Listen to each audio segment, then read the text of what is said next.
Hi, and welcome back. My name is Annick Lewis, and today we're going to jump right into some of my blog content that I have put together.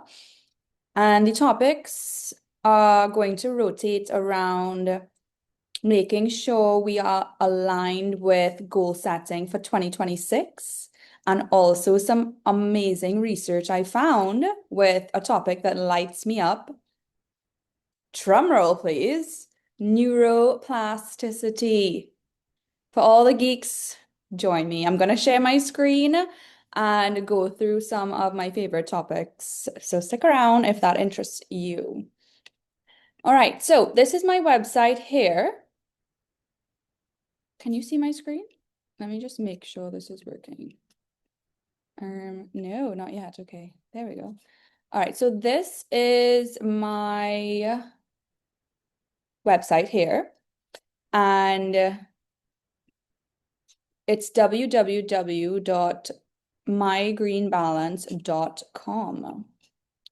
And you can subscribe to my email list. And I have here some great topics that are relevant in today's age and might be relevant for a while. I curated a really nice space here for executives, people into wellness who love having a good read, but I will read to you because we are in the age of audio and visual learning experiences. All right, so there's lots to choose from here. And I'm going to start with my favorite one, which will be, and you can vote on this too if you want me to talk about certain topics, because I can do that. Neuroplasticity for peak performance, how elite brains are built, not born.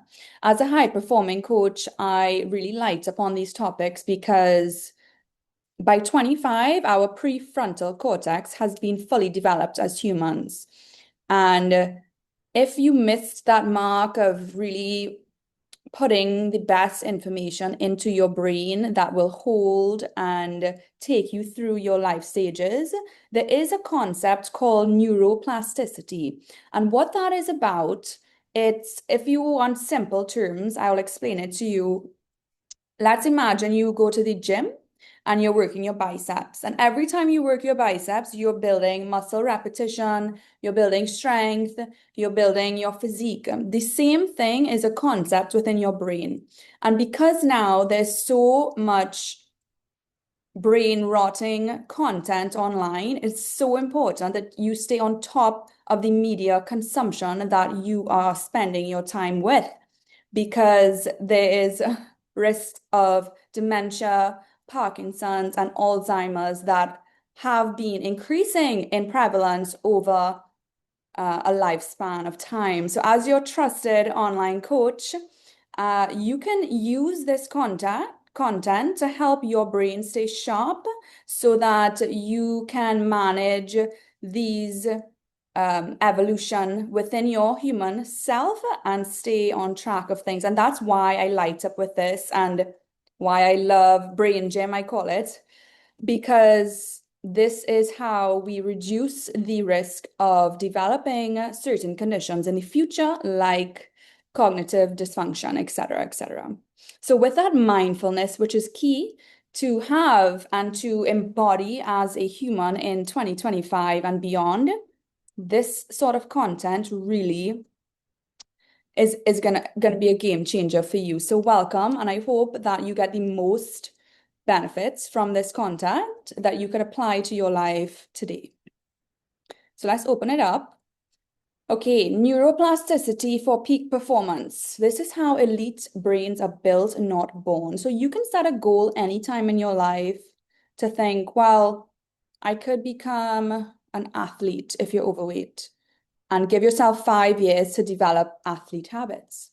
You could decide, I want to be performing at a very high level, consistency through all life stages, and you set up your routine and your habits to reflect that.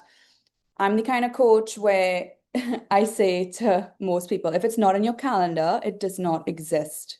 And so I recommend working with a coach to look at your calendar, either like 3 months, 6 months, or a year at a time, to plug in the necessary habits you need to take you to the destination that you want to go.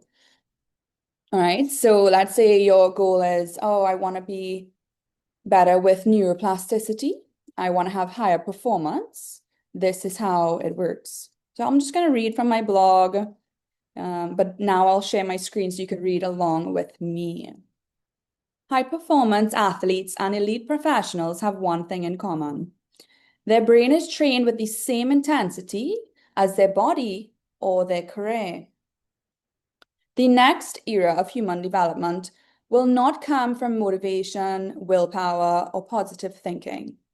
It will come from systemized neuroplasticity training, routines, environments, and algorithms that produce faster cognition, sharper decision-making, explosive creativity, stress resilience, emotional mastery, mental stamina, precision under pressure.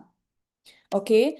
And this guide is what will help you apply neuroscience so that you can become unstoppable in your own goals, within your own organizations, and within your own families.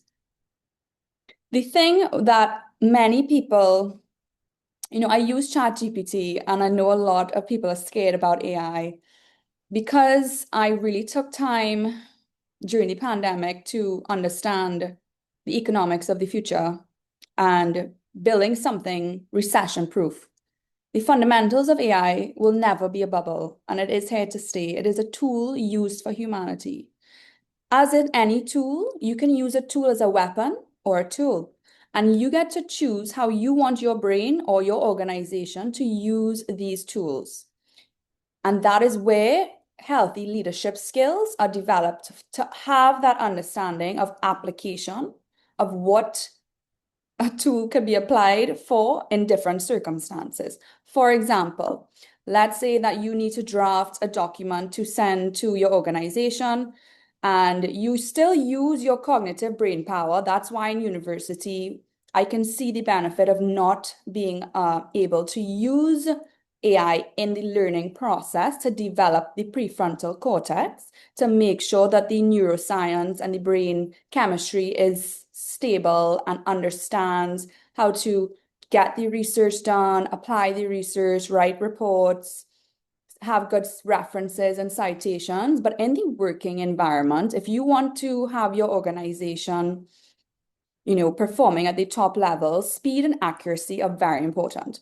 So while a system like ChatGPT or Claude or Copilot, they're all existing, and whoever is doing Siri, side note, please update Siri because I would like to be able to like go on my phone and be like, Siri, do this, and I would like more accuracy.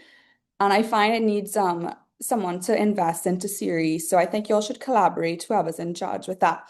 But side note, other than that, it's important to understand the purpose of these tools and how to use them ethically and in a way that is beneficial, that you can secure profits in your organization, performance metrics, and have a steady flow of community that you build within your corporation and organization. So I do recommend having an AI trainer within an organization to help employees understand how to best apply this technology in the most efficient manner. So for example, you may draft something and you need your human brain to oversee and edit, or you draft something within your own brain and then you use the AI ChatGPT to edit and clean up, change the tone so that you can get the outcome that you want.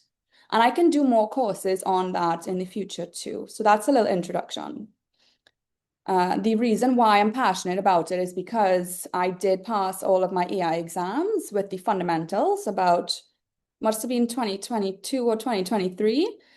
And it was hard and I liked it. It's all about machine learning, but I quite enjoyed doing that course. And I like having that skill set in this day and age to be able to teach how to apply technology because I think it was interesting for me to watch when Siri came out and the level of ignorance I saw with how people were training these bots and like cursing Siri and telling Siri like the lowest level of behavioral science demands or requests like I've ever seen. I was like, no, for the future, I am not watching humanity take technology to the lowest of the lowest pits of performance. Like I just couldn't do it. So that is why I put myself through studies to make sure that we could use this technology properly.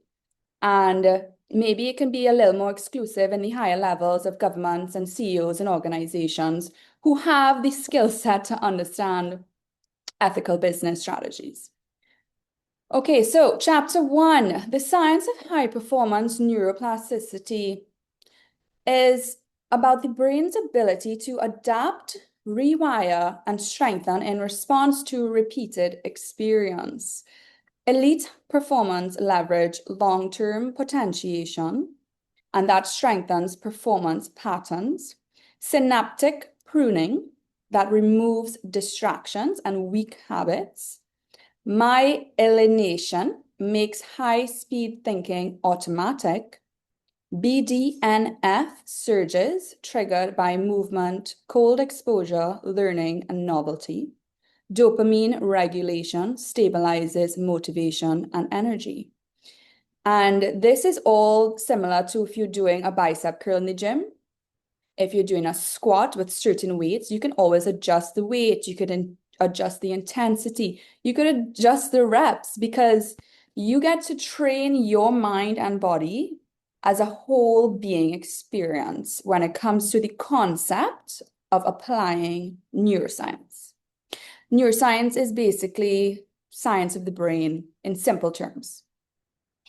All right, so the difference between an athlete and a professional brain, which is interesting because they say, I mean, don't quote me on where I got this reference, but I've heard this before, that athletes, no, CEOs and executives are the athletes of business because in a business setting, it's capitalist. It's about, I guess there's a level of competition there for market share and profits. And that is similar to how elite athletes, Olympians operate in their training. So executives train very similarly with regard to reading lots of books, going to conferences, investing in development, scaling companies, having the right consultants, similarly to how athletes train with their coaches, repeat processes every day you wake up at the same time, same reps, same routine over and over and over. Come game day, you prepared to win. And that is how these two brains are similar but different. All right, so athletes train for reaction, speed, focus, endurance, and recovery. And I guess winning, surely, hopefully that's. And professionals train for rapid decision-making processes. So you'll notice most CEOs you ever meet, they need to have like a 5 to 10-second window of decision-making because the amount of information that comes to any executive on a given day, it's like yes, no, yes, no, yes, no, filtering through time and time and time. So that rapid decision-making process is essential as a skill set for any executive. That is why brain training is so important and efficient when you apply that into the day-to-day world of business. And any executive would know that because the amount of demands calling at any business owner's attention per day in the world and age of distraction and the amount of emails and subscriptions and ads and marketing, there's a lot to filter through to make clear-cut decisions that give you the end result that you are after. So that's essential. And then memory buffering, you have to know by each quarter, you have your reports, what went well, what went wrong, who's performing well, who do you have to follow up with, and et cetera, et cetera. Emotional regulation.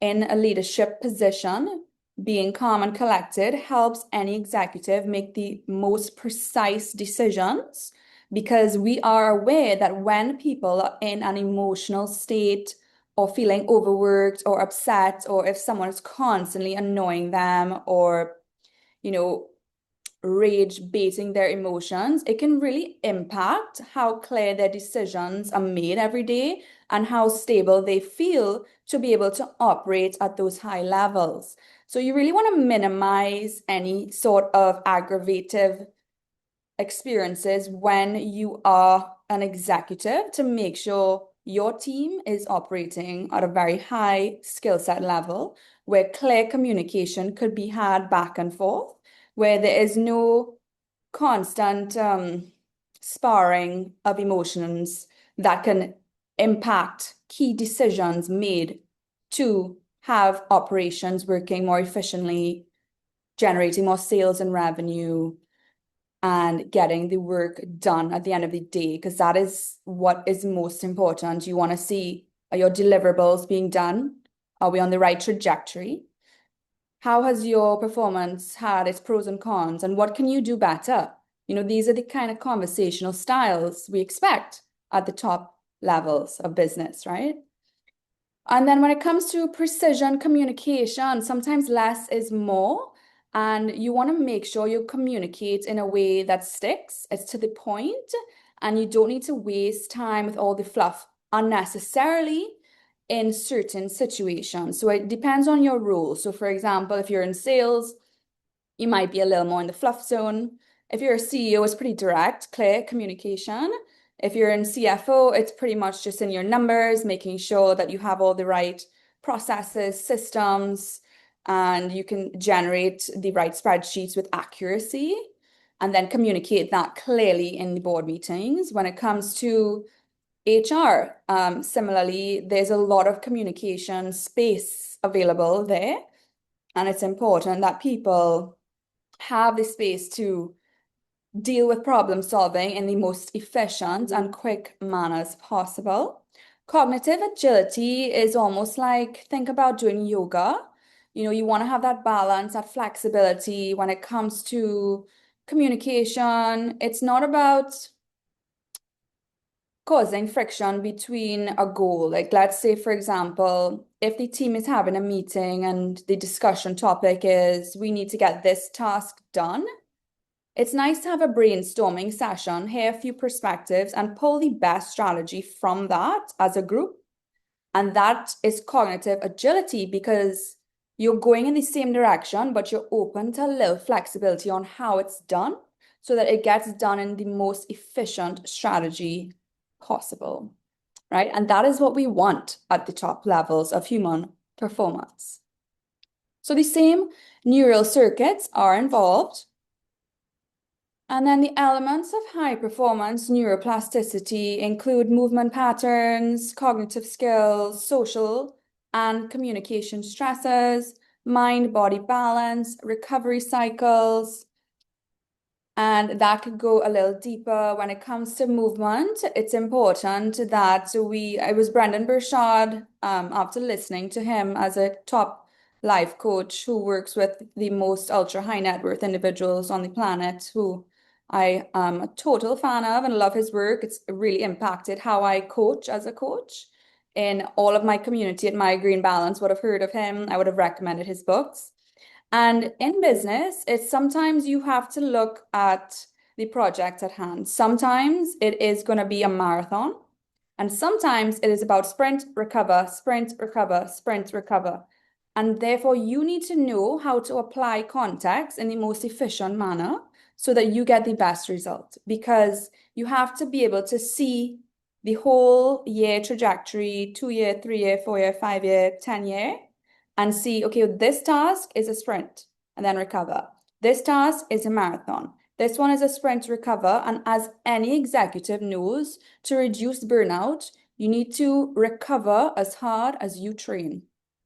And that is where the wellness component really applies into how most executives stay at the top when they reach the top versus unstable, up and down sort of performance, which we're not really into. We like High rise, stable growth, and ability to stay winning consistently time and time again. And that, my friends, is where the real skill development really makes a difference. So coordinated movement builds the neural density and the cognitive speed. Again, it's similar to training in the gym, whether you're training sprints, you're training your brain, you're training your communication style, you're getting feedback from coaches consistently to improve that flow. Cognitive skills, strategic games, puzzles, tactical simulations. This helps with communication within an organization to allow, again, brain training. You'll hear me say these kind of terms, brain gym, brain training. And this keeps our brainwaves functioning really well for like rapid response. You could imagine if you're into sports right now, sometimes I look at sports as, okay, well, you're on your yoga mat. How is this going to apply to your real life? Okay, so you're playing pickleball. How are you going to apply that to your life? Okay, so you're playing tennis. How are you going to apply that to your life? Squash, horseback riding, dancing in heels, pole fitness, Pilates. These are all part of a body training system. But to take it to the next level is to have the cognitive understanding of how to apply that to your executive or family life. And that is where all the magic is, which is fun for me. So, for example, if you think about pickleball, that is a communication style that you can have with teammates. You say something, I say something. You say something, I say something. You say something, I say something. And then it just, you keep playing. And it's like a rally. Golf, it might be a little different. But you could tell me more on how you think golf applies to your performance metrics when it comes to how you lead in your family, your business, your organization. Social and communication stressors, high quality interpersonal pressure builds emotional intelligence and stress mastery. However, you have to have the mindful intention that those are some skills that you wish to acquire. They don't just happen without intention because you wouldn't have the skill set to recognize the context by which you are applying the experience that you are having unless you have that feedback. Number 4, mind-body balance, breath work, meditation, yoga, cold exposure. We love biohacking. I mean, people might think I'm a bit out there because, all the wellness people are out there to most of society because we are in red light therapy in our free time and anti-aging in our free time. And this is different to most people. And that is totally okay because it works. Anti-aging is a great concept. Mind-body balance helps us keep fit no matter what. You have one body for your entire life. That is your performance vehicle that you have to keep up in check to make sure that through lifing experiences, your body has a capability to deal with it all in the most efficient manner. Then you have your recovery cycle, sleep architecture, and active recovery. Sleep is one of those things, there's morning people, there's evening people. And the debate could go on and on when it comes to wrinkles and sleep and cognitive function and whatnot. And I'm happy to pull up some research and go into more depth with that. Some people are more naturally energetic than others. Some people need more sleep than others. And wellness is a very personal experience. So one size will never fit all. And what works for you may not work for another person. And that's totally fine. What you want to do, though, is figure out how can you figure out where is your magic hour performance time and guard that as a performance metric. So, for example, there's a term for it. You can leave a comment if you remember. I can't remember what it's called. Flow state, maybe. So let's say you get a lot of your best work done at a certain time of day. That means that you want to guard that time with the most efficient way to get a lot of productivity in, and your sleep can figure itself out around that. But you have to make sure you are getting the sleep, you are getting recovery, and you live your life in a way that can facilitate active recovery, as well as high performance, depending on what works for your body. And if you need help with figuring out what works for your body, having a coach is really just the best feedback experience you can imagine, because you get direct feedback that you could implement changes so much faster than if you were to just, oh, I'm going to figure this out slowly on my own and go with the flow of life. And that's like asking what could be done in 1 year to take 10 years, which to me is inefficient and unacceptable. But for everybody, it's totally different. And what works for you may not work for another person, and that's totally acceptable.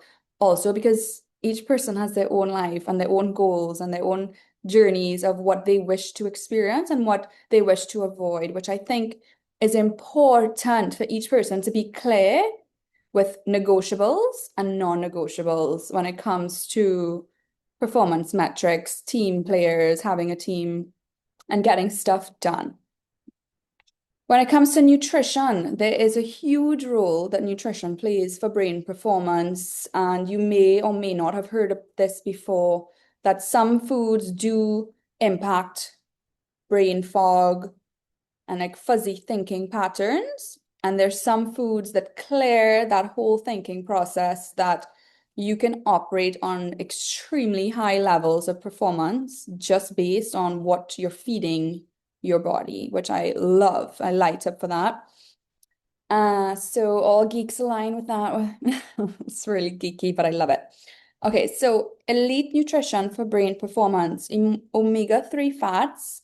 You may have seen this when it comes to supplements. I know a lot of people and wellness professionals do recommend an omega-3 supplement for joints, brain health. And the reason why is because the brain does have a consistency of fats, and those omega-3 fats in particular are best known for their ability to reduce inflammation and to really have that edge when it comes to like joint health as well, but also cognitive function. And also it reduces the bad cholesterol that is found in different fatty foods, like saturated fats. So omega-3 fats are always going to be recommended for a healthy body and brain by any nutritionist, dietitian, personal trainer, wellness coach, for sure. We love supplements, and especially in the aging population, this is even more important, as we have seen with risks of dementia, Alzheimer's, Parkinson's, and so forth, right? Blueberries, because of their antioxidant value, really help with that. And also antioxidants have been researched to be linked with reduction in cancer. So blueberries are really high up there. I remember doing an antioxidant study in university at Oxford Brookes when we got to test a few ingredients, like even the green tea, normal black tea, dark chocolate, blueberries, fruits. And blueberries were definitely one of the most rich antioxidant foods on the planet. But then there's also goji berries. I think those are from some mountain somewhere. The goji berries are extremely good as well for the antioxidants.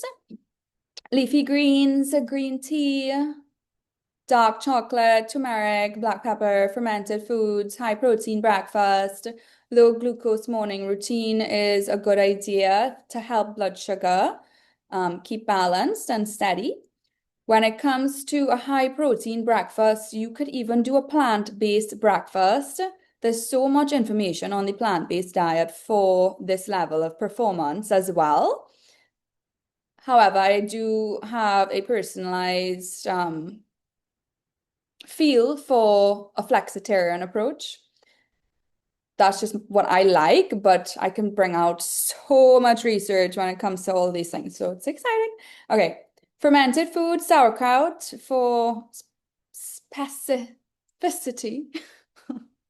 Sauerkraut, kombucha, kefir. There's another one, the cabbage thing. I really want to remember it. I'll remember it. Oh, it'll come to me. And then turmeric and black pepper. So turmeric is one of those superfoods kimchi. People don't, well, actually it is kind of trending, turmeric.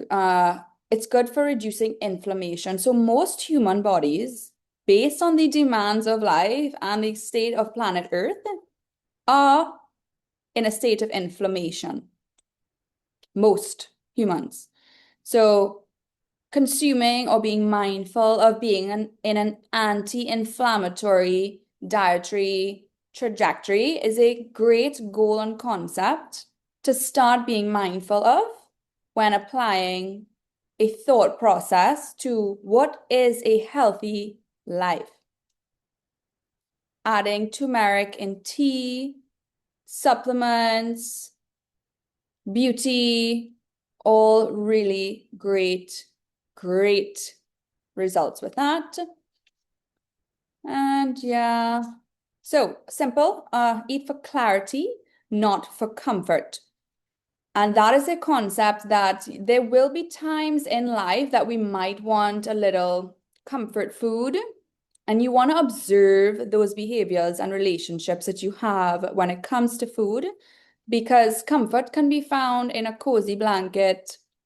It could be found in sitting and getting some breeze blowing on your body. It could be found in lighting a candle and relaxing. It could be found in your human connections with your friends and family, significant other. It can be found with pets. It can be found in different ways. So don't turn to food necessarily for comfort. Think of it more as clarity or fuel. And that is why you eat. Pleasure, of course, is also a part of luxury dining experiences and applying to the five senses. So, food is an experience to be had. It's also to be mindful of how to apply the diet for certain time, space, reality. Dopamine, chapter 5. I mean, I'm finding this is interesting to see how it's all a chapter line out, like as if I'm being recommended to write a book on this, because I could, and I would have fun doing it. And maybe I could apply these concepts. I have been playing with a new recipe book and putting together recipes that I want to apply, and maybe this sort of storyline would be really efficient. So, interesting. Dopamine is a molecule of focus, drive, consistency, and resilience. Elite performers regulate it by delaying dopamine spikes, reducing digital overstimulation, minimizing sugar, using cold exposure, using breath control, and structuring rewards. Chapter 6, mental speed and agility training. So they're daily drills, a 2-minute cognitive warm-up. This could be in the form of meditation. It could be in the form of listening to a podcast. It could be in a form of reading a book. This lights the brain up to say, hi, it's time to start the day. That's a warm up. Reactive ping pong patterns are interesting if you play games or you're communicating with people in your family or you are making quick executive decisions. If you're in sales, going through your list, you're making calls, you're constantly just talking to people, numbers, numbers, numbers, numbers, numbers, numbers, numbers. We know that's a numbers game. And it's very important to be mindful when it comes to not necessarily being reactive, but proactive. Because when it comes to mental speed and agility training, the main goal is at the highest levels of thinking and performance, how not to react, because reacting is like the lowest level, but to respond with intention, precision, etc. So the reactive behavioral cycle that many people are in is not aligned with performance at the top. And that's important to understand. So you can differentiate when you meet people how their communication style is and how to place them accordingly based on their communication style. All right, when it comes to 20-second memorization sprints, that could be if you're going to do a speech as a keynote speaker, or you're going to lead an organization and you have your team meetings, presentations, etc., etc. You might do a little warm up. These are all good for agility. Agility in body terms are like, if you imagine all the soccer players, they have to move with agility. A forward soccer player, it's all about agility because they are, getting that ball forward, doing their little tricks and steps. You do a little cross, you get it cross back, score. And that is like how a forward player in a soccer team operates. If you have to imagine this context in a sport context to help that message really hit home. Dual task coordination, rapid problem solving cycles. This is good because who wants problems when there are solutions? You know what I mean? Like if there are solutions to all the problems, why waste time with the problems? You know what I mean? Chapter 7, long-term neuroplasticity architecture. So I love these concepts because I love the thought of having an architectured brain experience of how things operate in a house. Because in each room, there is a form and function in a feng shui, I don't want to say minimalist, but a good energy flowing home has a few key components and it has extremely high level architecture because each item placed in that space has a form and a function and it's there for a reason. There's nothing worse for high performers than having a cluttered house or excess random things around that serve no purpose. And so everything has a home when it comes to storage. Certain drawers are for certain items. Certain cupboards are for certain items. There's certain processes that just make sense. And doing it any other way is not ideal for living a high functioning, productive, performing life. The clutter slows people down. You don't even realize how much it's in your way until you do like a big cleanup and get rid of all the junk. And then you're like, wow, I could think way more clearly and make better decisions. So it's very important to declutter. I'm a big fan of decluttering, but also having great architecture around decision making and with the whole neuroplasticity concepts. Okay, so we're almost wrapping up now. It is a lot going on here. I did a whole research on this. Okay, so I don't want to keep you too long, but what I will do, so you have a little more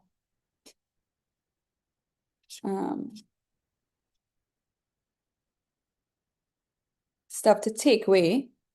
We speak about a lot of things here, and a lot of my conversations might be on a very high level of communication. So what I always recommend is you sit with a book, take notes in these chats, and maybe if one or two things stand out to you that you could apply, focus on that so that you reduce overwhelm by the amount of information here. That would be my best recommendation for you.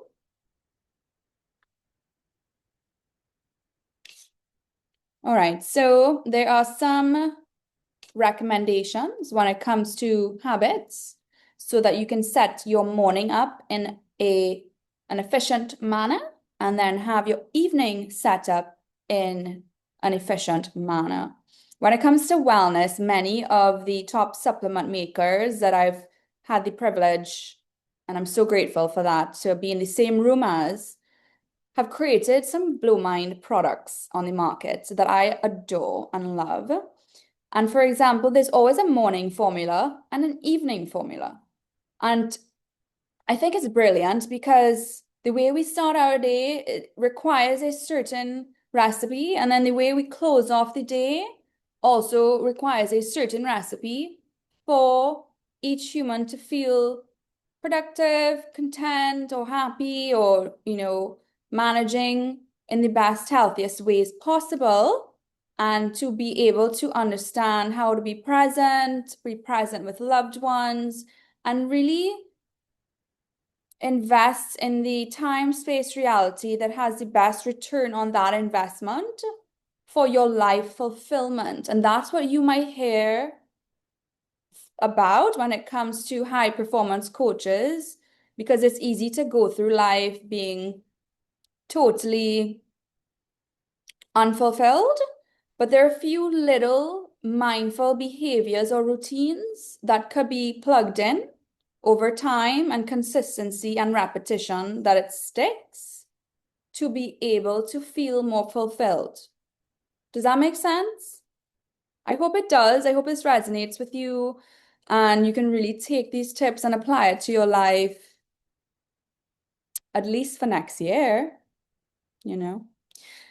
Okay, 12 minutes. Elite brain activation, hydration, essential. If you're dehydrated, you are missing out on top brain performance. So definitely focus on that.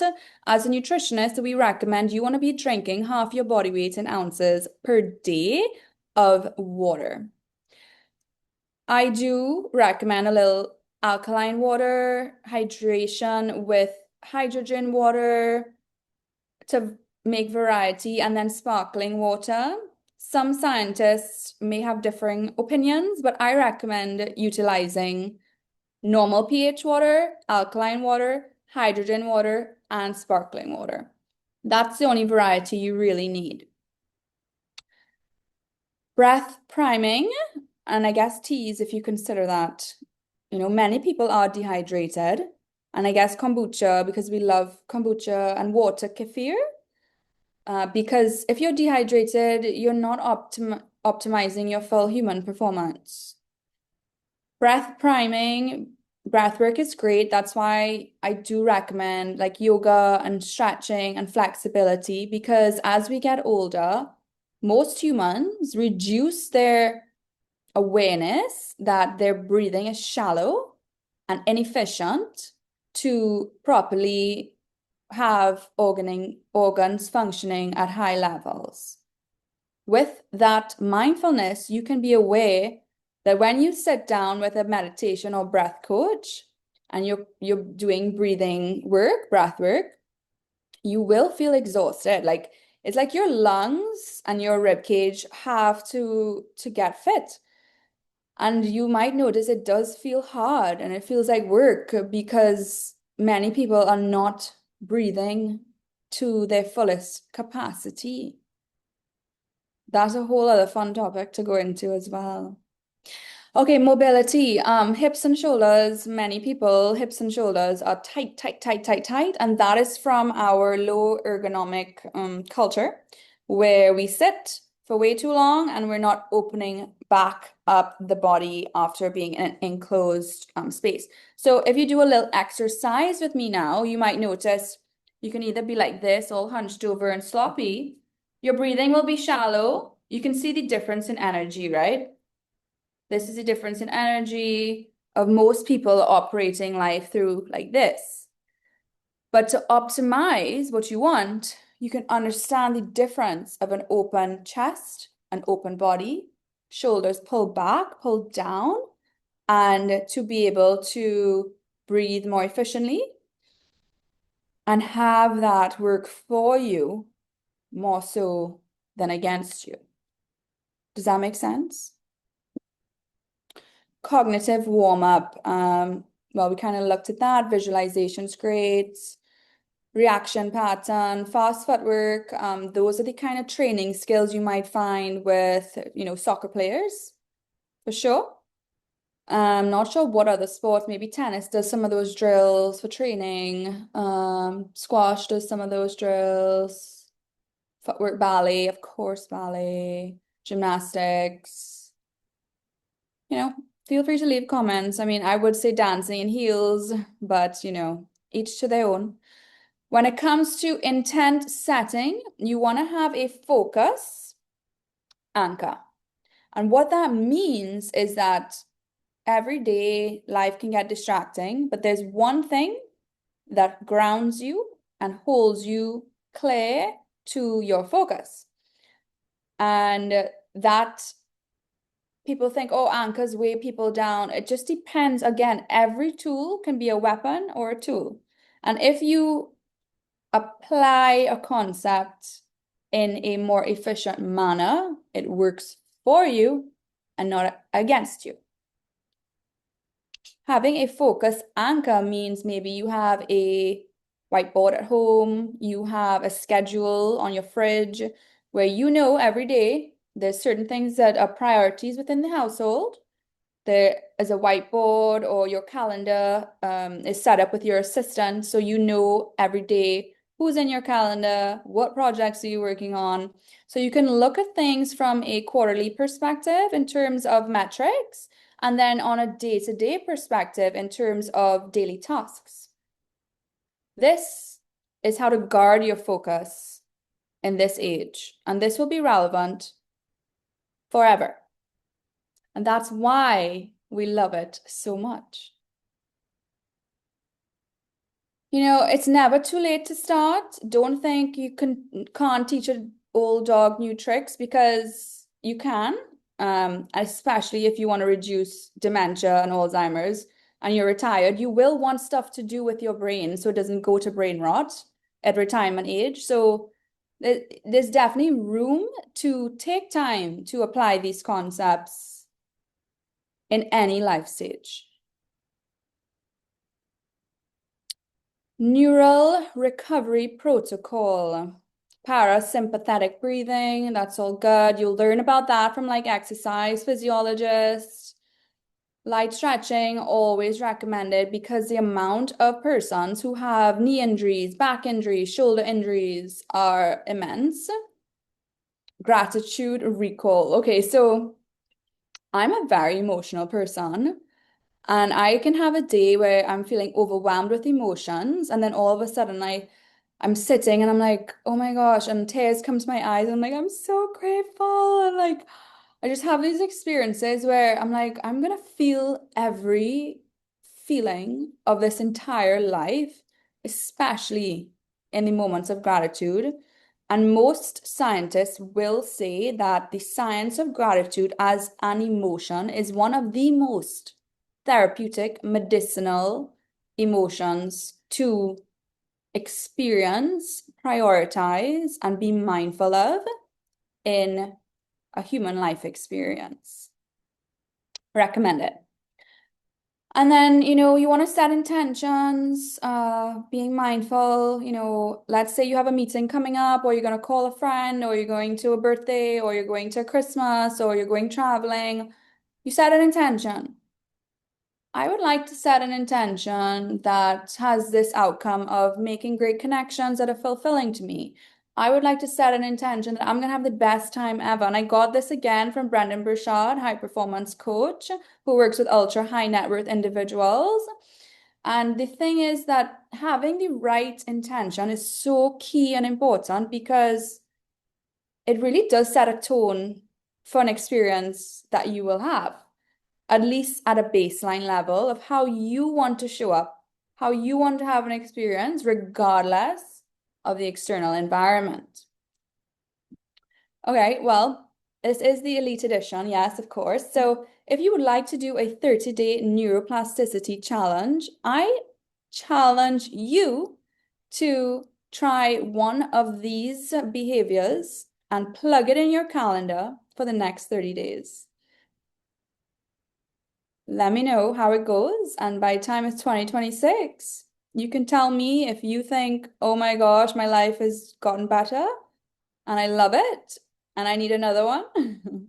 But start with one at a time because it can get overwhelming if you try to plug in too much at the same time. One at a time is really all you need and all you really want to focus on. And anything else is just noise.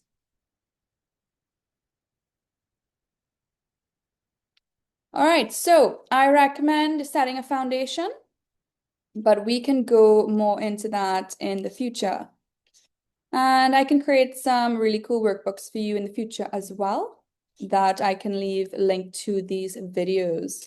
Okay, so this is my website and it's a work in progress, but there's so much amazing stuff in here that you could spend. I mean, not many people are into reading these days, but I might set a challenge for myself to go through each one of these blogs with you. It might take me the next 3 years, but hey, I enjoy it. There's nothing like having company to go through your work with, you know what I mean? And people who might be interested and like find value in it too. I enjoy it. So this is about building a personal brand, and it's so important. Welcome to my Green Balance. Welcome to my community. I love having you here. Thank you so much for sharing your time, space, and energy with me. I am so grateful, and I really hope that we can continue to build these relations for the future and grow together as a community. What I recommend you focus on for your future is definitely, like I said, take one or two of these key concepts and apply it to your life as a challenge. Neuroplasticity is a term that many people might be. Zoom, can you stop zooming in, please? I mean, I need to have the office set up. You know, you can't control these metrics sometimes, but sometimes I wish like I can apply my AI and direct my camera and say, back off. You know what I mean? This is what I want behind the scenes, and this is what I don't want. And so, whoever's working on their tech, please make sure it's efficient enough for business owners to give clear directions and have your bots be able to understand simple directions and really get the best outcome. That would be really good.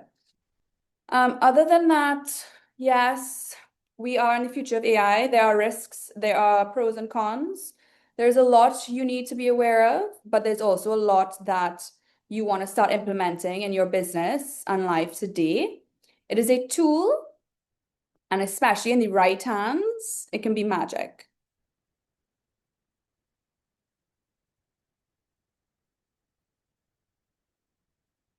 Okay, you did well.